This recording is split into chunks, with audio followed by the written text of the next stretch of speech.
For the muscles in the forearm, we divide this into an anterior and a posterior compartment. So the muscles in the anterior compartment are going to be divided into three main layers. We have a superficial layer of muscles, an intermediate layer of muscles, and a deep layer of muscles. These anterior muscles also are wrist flexors, whereas the posterior compartment will be wrist extenders. So in this image here on the left, we are looking at a superficial layer. And so let's begin by looking at the flexor carpi radialis. This is going to be lateral and it's going to extend diagonally across the anterior surface of the forearm. It's going to lie next to the brachioradialis, which will be the most lateral. The flexor carpi radialis is going to have the action of flexing the wrist and abducting the hand at the wrist. The next muscle, the Palmaris Longus, which is going to lie now medial to the flexor carpi radialis, is going to be a narrow muscle, and this too will have the action of weakly assisting in wrist flexion. And lastly, the medialmost layer that we have with the superficial view is going to be the flexor carpi ulnaris, so ulnar side. And the action for this muscle is for wrist flexion and adduction of the hand at the wrist. In the anterior compartment, the only muscle that's in the intermediate view is going to be the Flexor Digitorum superficialis. And this muscle splits into 4 tendons that each attach to the middle phalanges of fingers 2 through 5.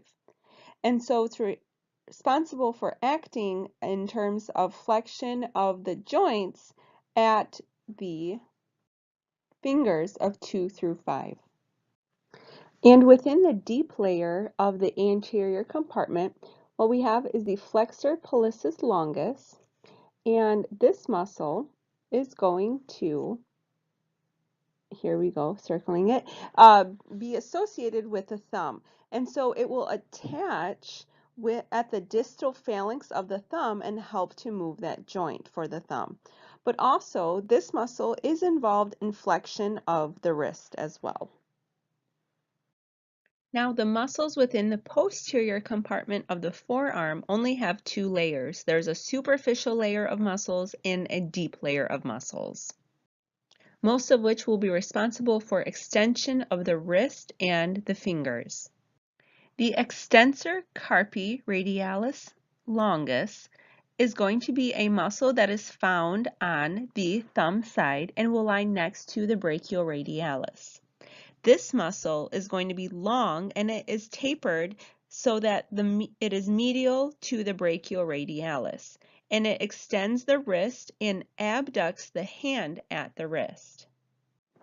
The extensor carpi radialis brevis will lie next to the extensor carpi radialis longus. However, it's going to be a shorter bellied muscle than the extensor carpi radialis longus, and it will work synergistically with the extensor carpi radialis longus as to extend the wrist and abduct the hand at the wrist. The extensor digitorum is going to be a long muscle that will have now 4 tendons that we find that attach to the distal phalanges of fingers 2 through 5. So it will extend the wrist as well as the joints of the phalanges of fingers 2 through 5. And lastly, we have the extensor carpi ulnaris, which will lie on the medial surface of the posterior forearm, and it will attach to the 5th metacarpal bone, where it's going to extend the wrist and adduct the hand. The deep layer of the posterior compartment muscles include that of the extensor pollicis longus and the extensor pollicis brevis.